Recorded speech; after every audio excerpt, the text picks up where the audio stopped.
topic for tonight is how to make relationships work. We have a very broad idea of relationships because it includes not only your relationships with other people, but your relationship with yourself, between mind and body, and between you and the environment. So we start in one of the traditional ways that I was taught, which is with a story. So I'm going to tell you a legend from this island, and that has to do with a relationship. And this is from a book called Hawaiian Dreams of Guardian Spirits. And let's see, the name of the person who wrote this is Karen Lobel Freed. And what she did was actually make a collection of Hawaiian legends and then put them together. Now, any time somebody does this, they modify it a little bit. Every storyteller does this. It's a natural, normal thing. And every storyteller who tells a story that was in the collection modifies it a little bit. And that's a natural thing, too. So my story is not a recitation of the exact words, but it's the story. All right. Once upon a time, a long, long time ago, before Captain Cook, there was a chief of Kahiki. And this chief was finding that it was more and more trouble to stay where he was with his family, with his extended family. And so finally he decided he had to move. He had to leave those islands that are way down south. So he gathered up all his family, and his family was a large family. They were composed of nobles, and they were composed of craftsmen and farmers, and so all of these people were gathered together.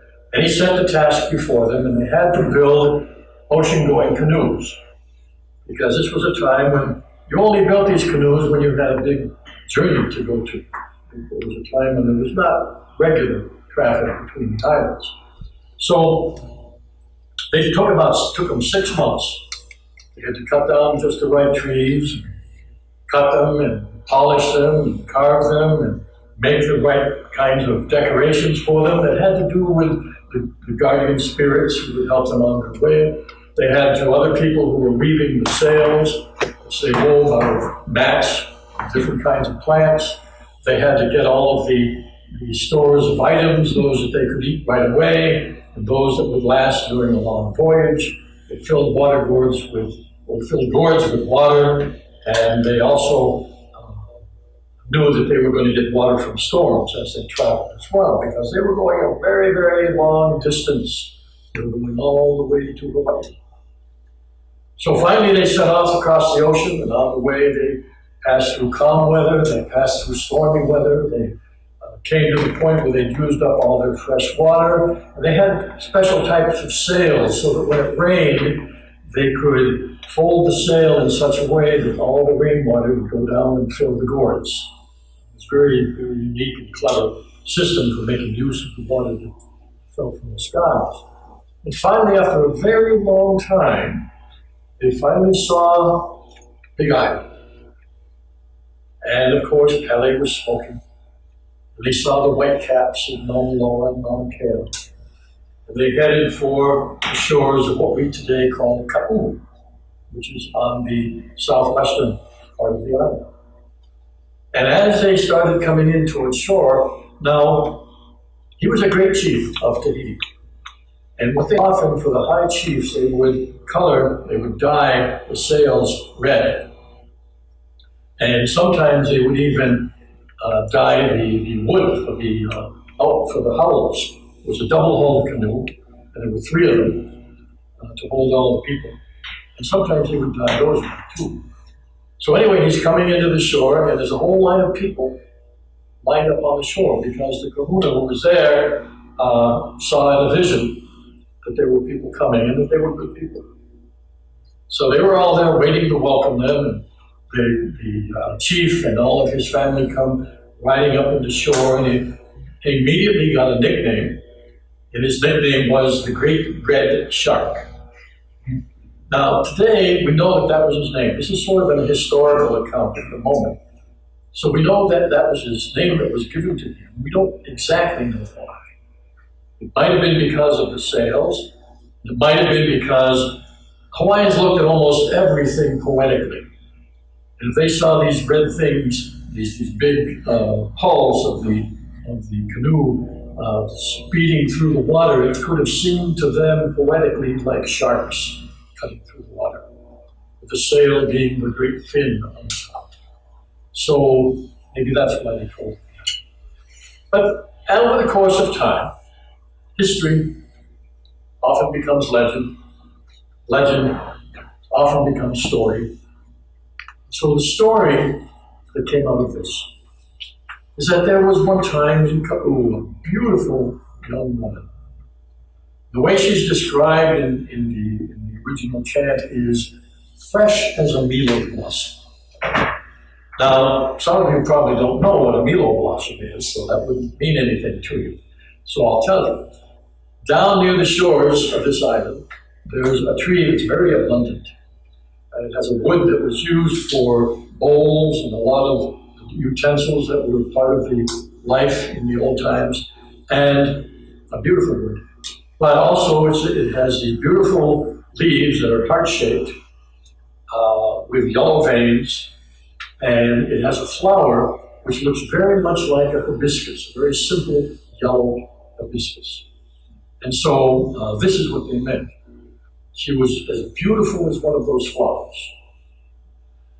Well, she did the normal work. You know, she was the daughter of a chief there on the island, and she did the work of all of those times, topper beating and all the other, making clothing is what that means, and lots of other things. But she began to have these dreams. And every night she would dream of a tall, dark, handsome stranger. Sounds familiar. It happens all over the world. Only this one also had shark tattoos on his shoulders. And he was very powerful. He came to the beach in her dream, came to the beach where she was, and they met and became lovers. And so she began having this dream every night. She would meet this man who became her lover, and they would have a wonderful time on the beach, and then she'd wake up in the morning feeling good, feeling nice and refreshed, but the family was starting to worry about this dream, of course, because they used to share dreams in the families, because they always thought they were significant. So this was obviously significant, and in this version of the story, it became so significant that one day she became pregnant. Now, this also is a common theme that you'll find in Hawaiian stories, whereby a dream lover can make a woman pregnant. Okay? Or sometimes the real life lover is a man and the dream lover becomes pregnant. But in this case, it was the live, what we call RL, real life. And so at that time also, there was nothing bad thought of this. This was not something that she was condemned for at all. This was, wow, this was obviously a shark god, and she's been having a love affair with the shark god. Well, it's going to have a powerful child. Now in the original, more historical story, there were two children. One was a girl and one was a shark. In this story, there was just a shark, and it's implied that later she had other human children. Well, she gave birth to a shark, a baby shark. And the shark was called Pakaya, which means it's a name that refers to a type of sea lettuce. So it's green. So the shark that was born was green. They called him the little green shark. And so soon after the birth, she called out in her mind to her shark god lover, the father of this shark child, and she took the shark down to the sea and let it go so that its father could take care of it. Yeah.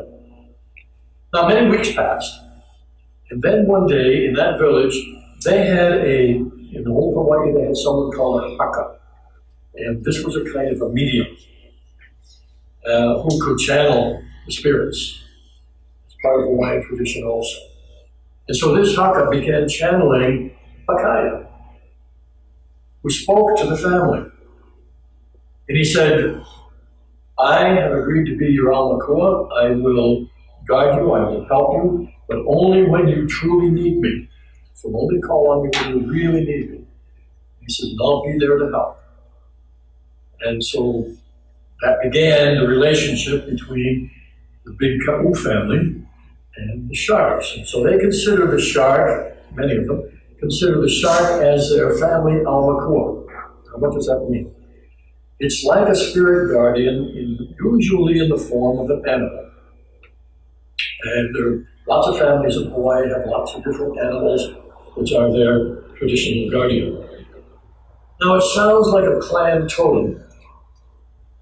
That I understand. Especially because the shark also said that they were not to eat shark meat and that they were not to eat that sea lettuce that it was named after. So that makes it sound very much like a clan totem. The only difference is the Hawaiians did not have clans. They had no clan leader. They had families. They had a leader of the family group, but the leader of the family group, when it became time to have a new leader, was appointed by the family head. There was no traditional, how can I put it, succession. So it was a little different from the clan, but they had this guardian. Well, this happened, and this guardian was there. Many, many generations passed. Until one day, there was a descendant of that first woman, and his name was Kahikina. It's a name a little difficult to translate, but it probably means the one from the east. So he might have been from the eastern part of Ka'u. Ka'u is in the west. But his name means the eastern. So he was out off the shores of Ka'u, and he was fishing. And everything was going fine. He was in his single canoe. And suddenly, though, the water stirred up, and here comes a great big shark. And the shark rams the canoe. And the man almost falls over, and he grabs his oar, and he tries to beat the shark off, and the shark keeps ramming the canoe till finally it cracks it, and it starts leaking. And just then the guy looks up, and he sees another shark coming. He's like, oh, no! But then he suddenly realizes, that's Pakaya. That's our guardian spirit. And he recognized him and called out to him for help. And Pakaya came and butted the other shark and drove it away. After a long kind of battle between them, finally it drove off the other shark. And then it came up and it laid its head up on the prow and Kahikina petted it. And they went to the shore, and it came up real close to the shore, helped them to get to the shore. And they became the greatest of friends. And the way this friendship was shown, Kahikina, every single day, would bring offerings. Now, the offerings sound a little strange to us today because he would bring taro, he would bring sugarcane, and he would bring ava, which is like kava. It's a not very mild narcotic drink, we can use that kava. And let's see, sugarcane and taro and kava, and sweet potatoes. And so he would bring that down every day as an offering. Now, of course, the shark's not going to eat that stuff. But that was not the point. This was a traditional ceremonial offering. So he would put it out in a gourd as an offering for the shark. It was a gift so that the spirit of the shark could enjoy the spirit of these vegetables. Okay? That's how the Hawaiians kind of like fed their gods, with the aroma, with the fragrance. That's what the gods did. So this is what he gave as an offering, and in return, Pakaya would drive the fish into Kahikina's nets and make sure that he was a very successful and famous fisherman. They had this friendship over many, many years. Until finally, time passed, The guardian spirit was still there because it was mostly spirit. And the Kahikina was getting very old, so he came down one last time, brought one last offering, told his old friend goodbye. He said that his son would now be taking over for him, but this was the last time he'd be able to see him. And Akaya started going off, and Kahikina sat there on the beach, not regretting, but feeling joy in his heart for the friendship, the long-lasting friendship that he'd had with this being. Feeling joy for the good family he had, who was willing to carry it on and take care of him. Feeling joy for the land that he lived in, and gratitude just for being alive at that moment. Ina Kapuana, that's my story. We just told it. Okay. Now we see some things in this story that we can learn about, and we can learn from about relationships. Now, the first one, of course, was a love relationship that we talked about. Well, no, the first one actually was the family relationship that the High Chief Hua had with his family, who cared enough about them not to go off alone someplace, but to make sure that everyone was provided for, so that everybody had what they needed. And then they had, although it's, if I were telling this in an original way to Hawaiians, this story would have taken us all night, because I would have told you in detail how they prepared the canoes. But I'll tell you right now, part of it would have been that those who knew how would go up into the forest and not just pick the tree, but they would talk to the spirit of the tree. They would establish a relationship, and the tree would tell them which one was ready and willing to become a canoe. And so that was also a kind of relationship.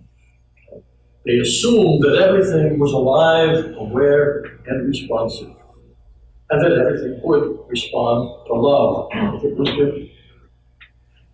So that's how we got the canoes, and that's why the canoes were able to all sail so well all the way to Hawaii. And then they came, and here's another relationship. This was a more intuitive one, because there was someone who could, the only way to say it easily is to say, tune into those people as they were on their voyage, and be able to tell energetically that these were good people, and prepare the local people to welcome them. Not to think, oh, these are strangers, automatically bad. That was not typical in old Hawaii. You first assumed, normally, that they were good. If they proved themselves bad, that was another thing. You took care of that. But the first one was kind of like innocent until proven guilty. So they welcomed them with open arms, and they did prove wonderful and joined the community. So then the story brings us in by changing the chief Kua into a shark god because of all the metaphorical relationships with the shark concept when he came. So now he becomes a shark god, but there's a good relationship. Now you have stories from other families in different parts of the islands where sharks were not family alacos. They were dangerous creatures. So you have a lot of battles with shark men in some places on Kauai, for instance. But on Ka'u, it was totally different. Their sharks were part of the family. Literally, truly, they felt that way. Part of the family. And so that's how they treat them.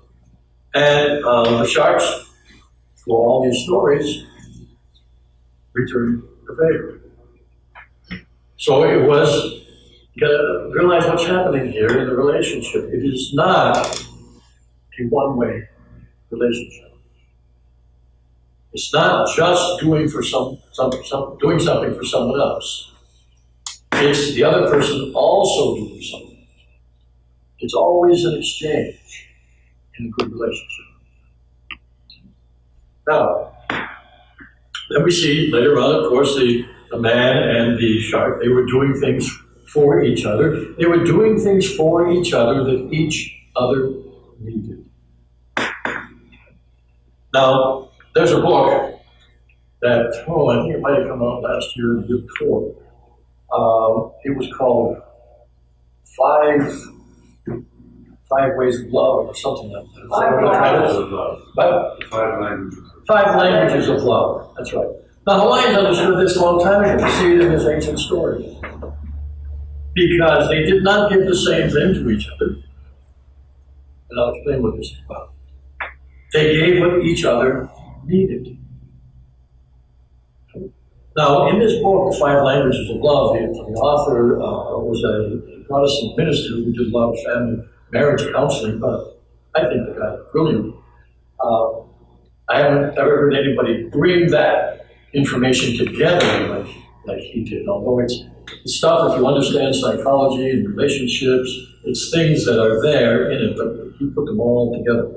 And he, in his counseling, realized that there were 5 kinds of things, typically, that different people needed in order to feel loved. The tendency for most of us is to give love the way we want to receive it. So if we feel loved when somebody gives us a gift, then we give a gift back to show how much we love them. But they might not feel loved with gifts. They might appreciate it.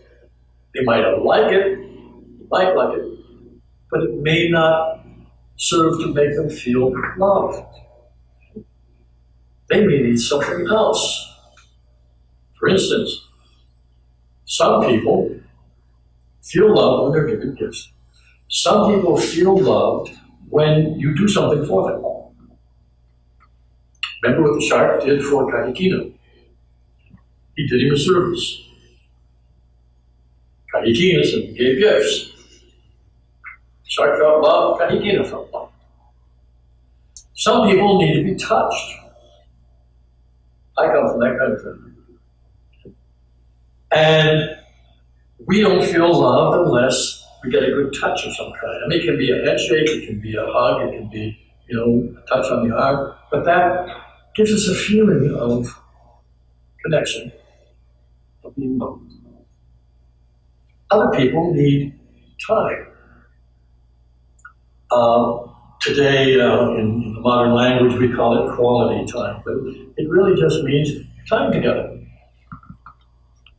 So that if you're giving a gift to somebody who really wants your time to feel loved, there's going to be some sense of unfulfillment there. If you're giving a lot of touch to somebody who needs praise, that's another thing that some people need to feel loved. Well then, there's a miscommunication going on.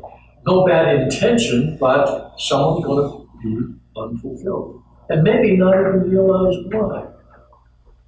And the other partner is going to say, well, I've been giving you all the love I have. Because they've been giving it in the way that they think they want it. The other person says, yeah, I know, but I don't feel it. Because, you're not giving me a gift on our weekly anniversary. I just don't feel loved. The other person, all these different kinds of things.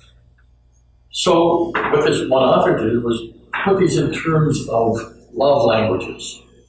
Different people need to be spoken to, metaphorically, in different ways.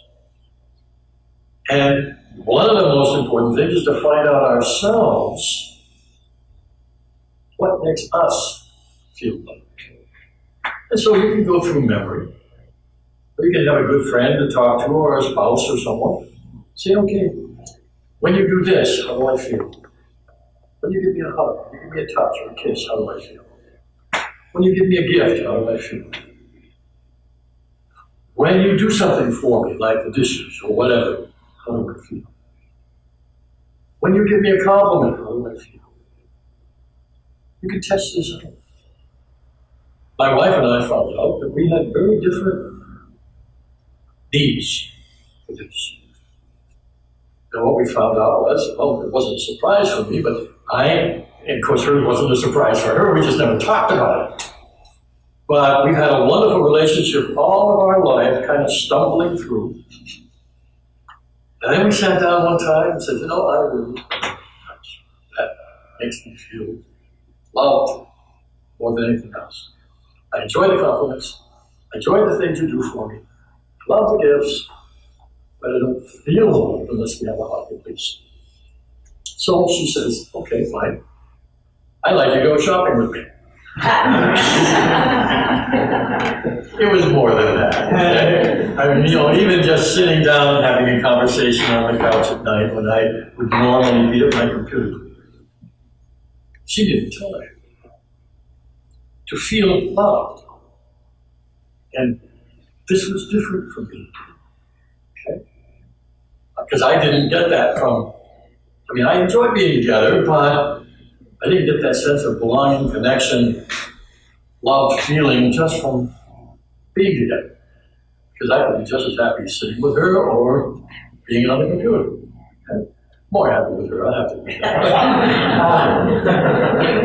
Not to the degree that she felt it when we spent time together.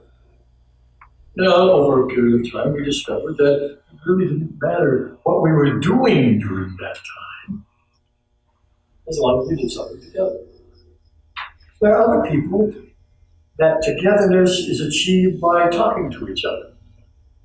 So we have one of the big things that we often see jokes about in Western culture, where the woman wants to talk about feelings. The man hasn't a clue. What does that mean? Okay? And doesn't understand what she wants. Doesn't understand what she wants. What she wants is talk. She wants the time together talking. Okay? Because that gives her the feeling of love. And if a man is totally unaware that there's a different need than his, then he doesn't understand, and often this produces conflicting feelings in a relationship. Now, of course, one of the things you also learned here in the story, now this was between a man and a shark, of course, the main part, but they were friends. And what we discover at least in Hawaiian culture, which is so filled with aloha, the deepest kind of relationship, if you really get into the culture and study it and the history of it, the deepest kind of relationship is always a friendship. The deepest kind of relationship, the guy who conquered all of the island, brought them all together as a kingdom, Kamehameha I. He had a rough friendship relationship with his favorite wife. She was the youngest. That wasn't why. They became, over time, very deep and very close friends, in addition to her being one of his wives. Now, he never had any children by her, which was curious. Nobody knew why. But she was the one who ruled the kingdom after he did. She was a powerful woman. He was a powerful man. Okay? The friendship was probably because they both had such power. But there were different things they needed because they also had quarrels. This is often why men and women quarrel. Because one of them is not getting fulfilled in some way. One of them is not sometimes just being treated like a friend. Which, like I said, it's the deepest kind of relationship there is. The things that we can learn from this are easily understood in things that I've said. When we refer them to other people. Now, let's take it a little farther than that. Let's take it, first of all, to our environment. Now, most of us, in the way that we've been brought up in the modern world, have a strong tendency, and it's reinforced by our education, to treat the world as this kind of mechanical thing outside of us, separate from us. We talk so much about man and nature, even when we mean women included, as two separate things. We talk about inanimate nature, we hear a lot about that. we think of the things around us as dead matter. And to the degree that we do that, we separate ourselves from it. And to the degree we separate ourselves from it, we lose an awful lot of potential experience, beneficial experience for both us and the things we have. Because if the old Hawaiians and many of the indigenous peoples around the world, and most of all the people around the world up until about 1600s, automatically assumed that the world was alive.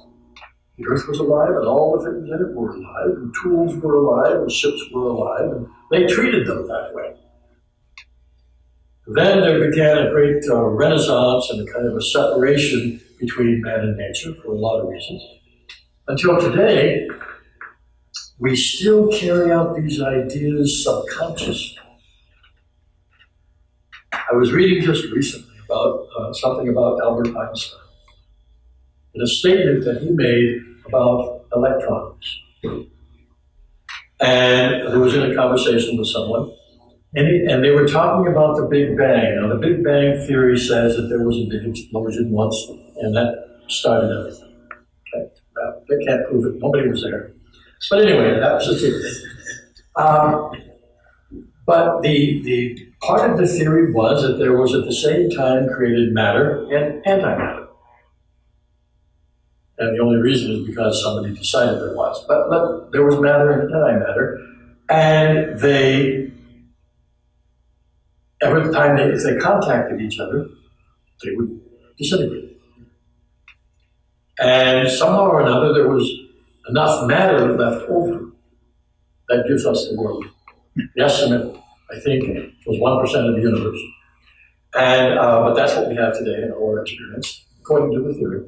But the interesting thing that Einstein said was, I think I know why electrons are negative. Because they won the fight with the positive electrons. Now, it's a simple statement, but you notice how he used a kind of a metaphorical way of saying that, as if electrons were alive and had a choice. We still do that today. It's still common in languages that have it as a name for inanimate things to still call certain things by a human designation, like ships. It's famous. They're she, always. And the sailors will get real upset. They're treated like and talked to. There's a lot of people talk to their computers, not very complimentary, but they do talk to them. What I'm trying to get across here is the idea that if you were to make friends with the objects in your environment, whether we consider them natural or man-made, even if you were just to pretend that they were alive and make friends with them, the way you make friends with somebody typically is to compliment them. If you know what they need, then you share with them as much as you can what you think they need. But at least complimenting, everything likes complimenting. Some things need it, some things just like it. But that's a way to start a friendship, with appreciation. And I can tell you from personal experience, not just of myself, from thousands of people that I've taught, no. But if you make friends with your computer, people expect it. Breaks down less. Does more for you.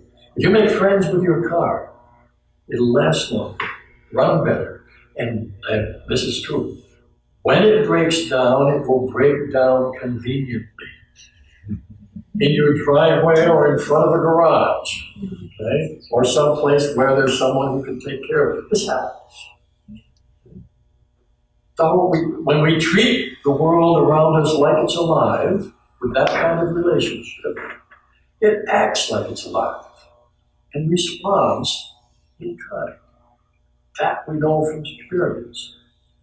So even if the ideas seem kind of far out, it's an enjoyable thing just to try and pretend for a while and see if you notice any differences in the way the world around you acts, in the way your plants grow, in the way almost anything happens, the way, there's one, how easily jars open. And real tough cardboard boxes, when you're trying to tear them apart, talk to them nicely.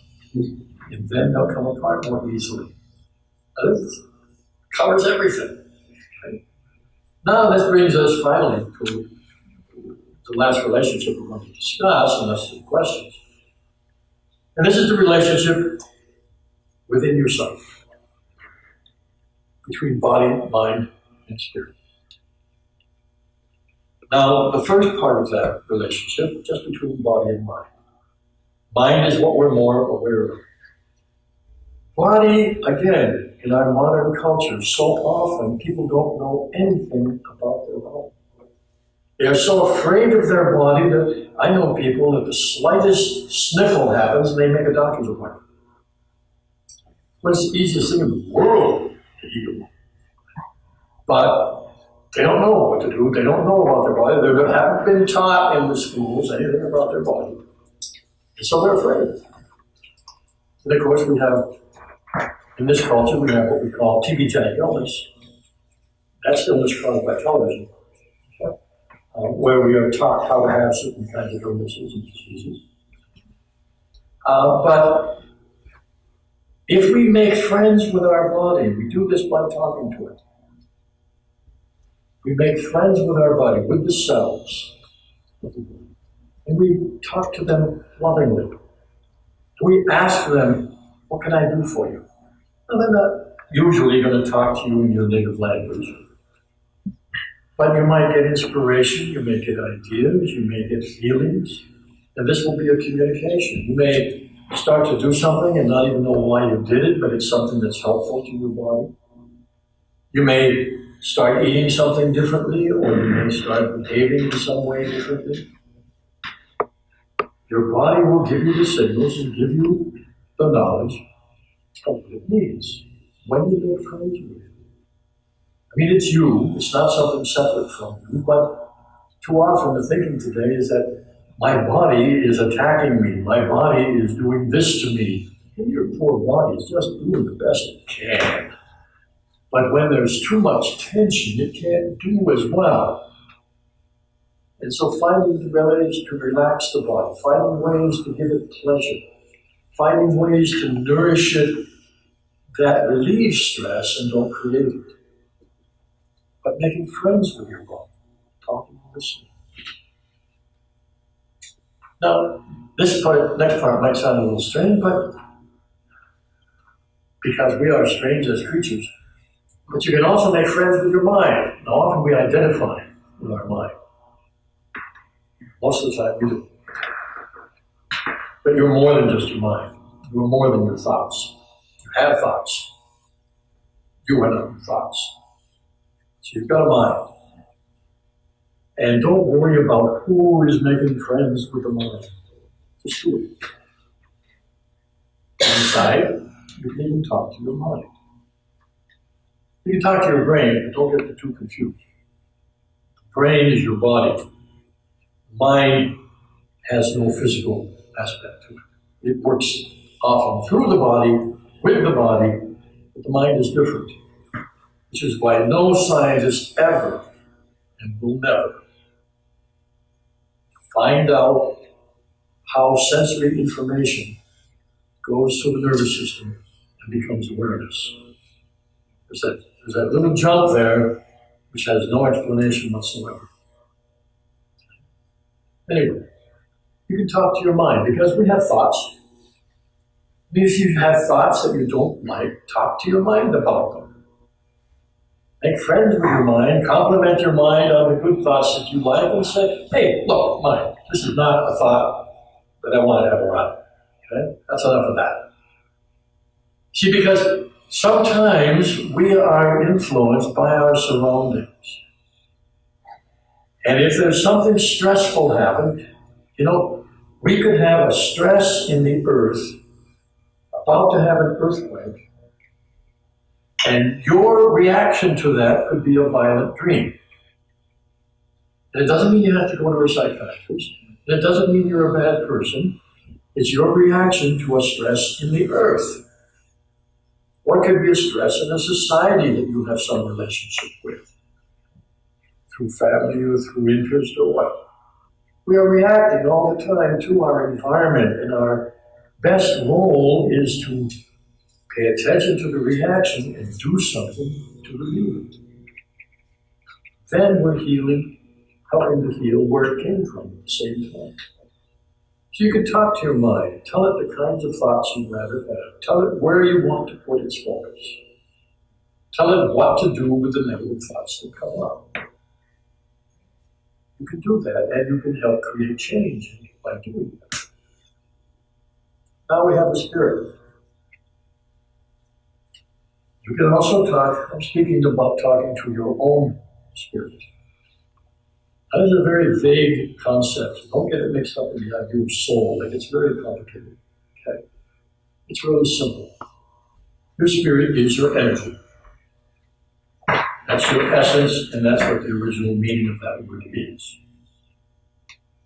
You want to think of it as your energy field, that's fine, as long as you remember your energy field is infinite. But think of it as your energy. It's invisible, unseen, but there as a resource to guide and help.